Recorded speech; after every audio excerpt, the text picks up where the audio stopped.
Hello and welcome to Conversations with Tona Brown. I'm here with one of my closest friends, Miss Renee Sewell. How are you doing, darling? I'm fine. Oh, it's so good to have you here. You done came all the way from Baltimore. Yes. How was the trip? It was pretty good. You gotta protect her. The GPS works. All right, there it is. She sang a mighty voice. Well, you know, I wanted to talk to you about your up and coming program. That you are passionate about getting off the ground, and I want to help to see that happen. Tell us a little bit about this organization, Diversity and Transition. Diversity and Transition. It's been a long time coming.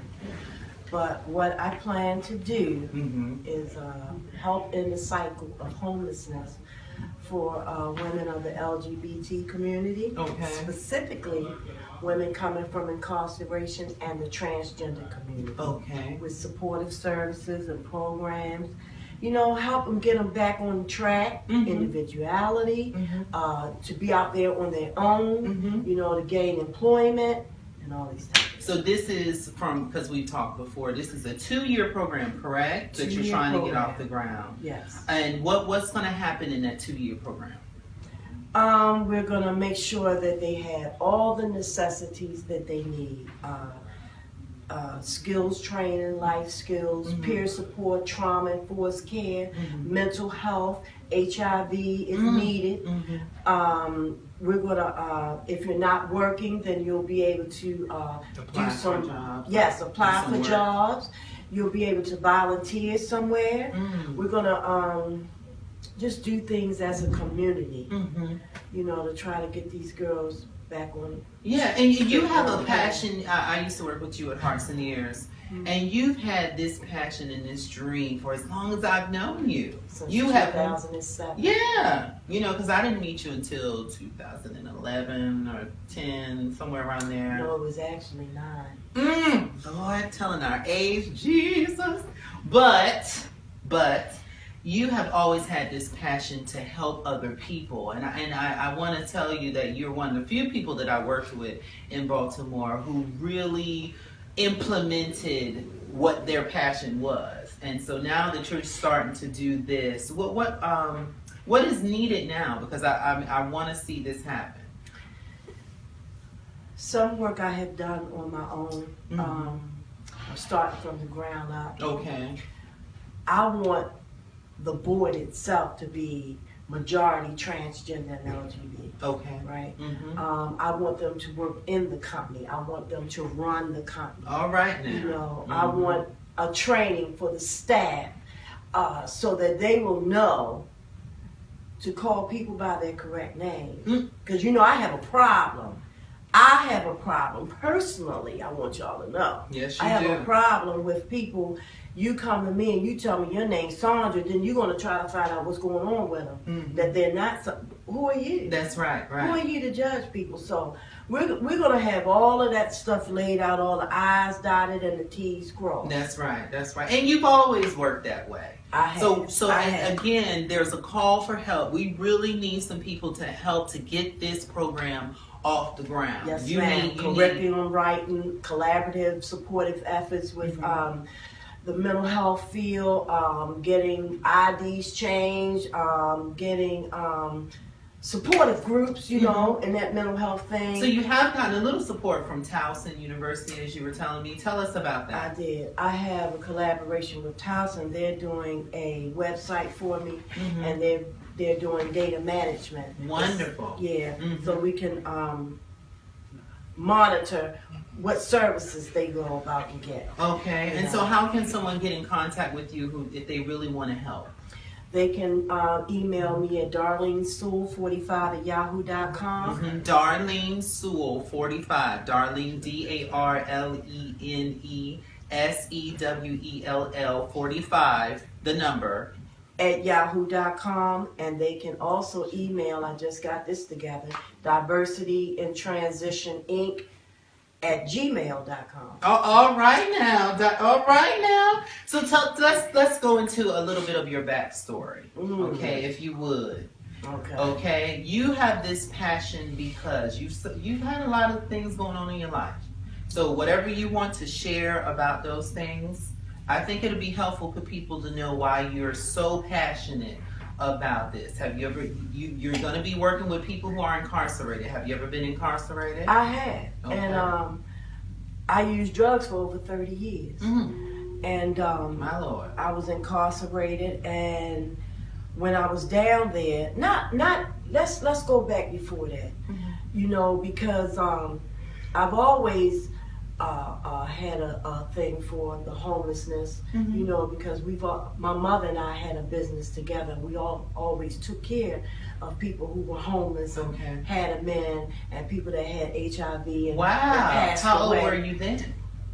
In my early 20s, but I worked as a teenager around 19 at Spring Grove State Hospital. Okay. So I've always had like a mental health background. But back during that time, I was using myself. So I couldn't help nobody Using else drugs. using. Yeah. Yeah, using drugs. Okay. Yes. And I drank. And I smoked. Oh yeah, I did all that. You were too many things. Too many. But all of that came to a cease. I even been on a methadone program. Okay. All that came to a cease in 2009. How are you feeling? Good. I wouldn't be sitting here. Okay now. All right now. Okay. I would not.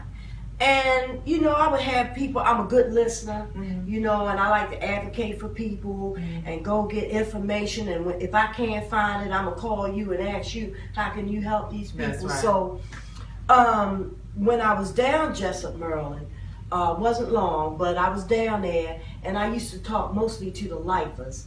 And there was a lot of them that What were... is a lifer? I'm sorry. Life, green. eternity, won't come home. Oh, you mean in the jailhouse? Yeah. Oh, Jesus.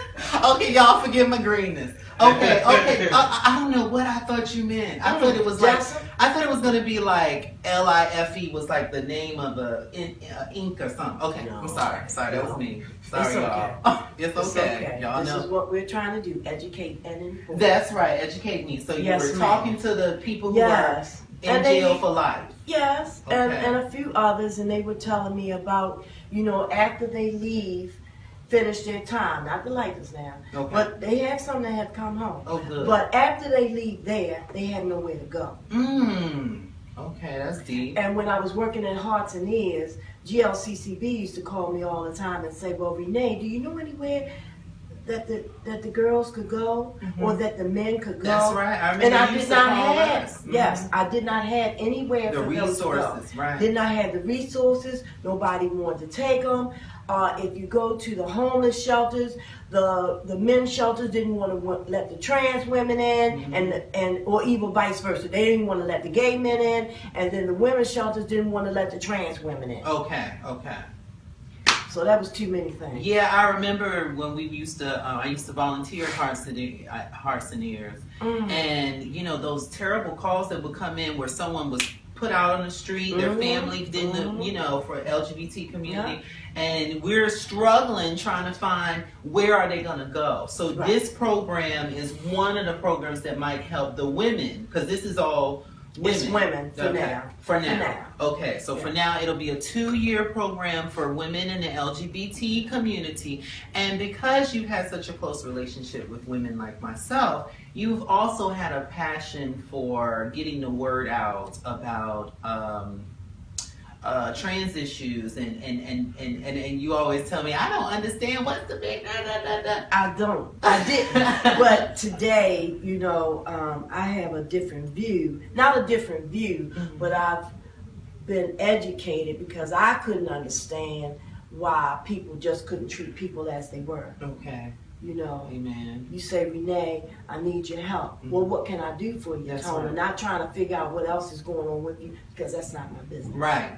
That is not. That's right. It's clearly not. And someone would probably say, well, you don't know anything about being trans, but I got people close to me. And that's no lie. And I understand the concept. And I you've gone to bat for the girls a lot. I understand the person. Right. I'm treating them as a person. That's right. Who you say you are to me, that's who you are. Right. And I understand it, but I know that society has made it hard.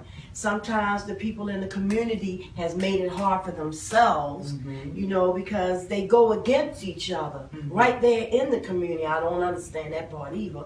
But, you know, I know that the services are needed. I know that people need housing. I know that people need jobs. I know that people need a listening ear.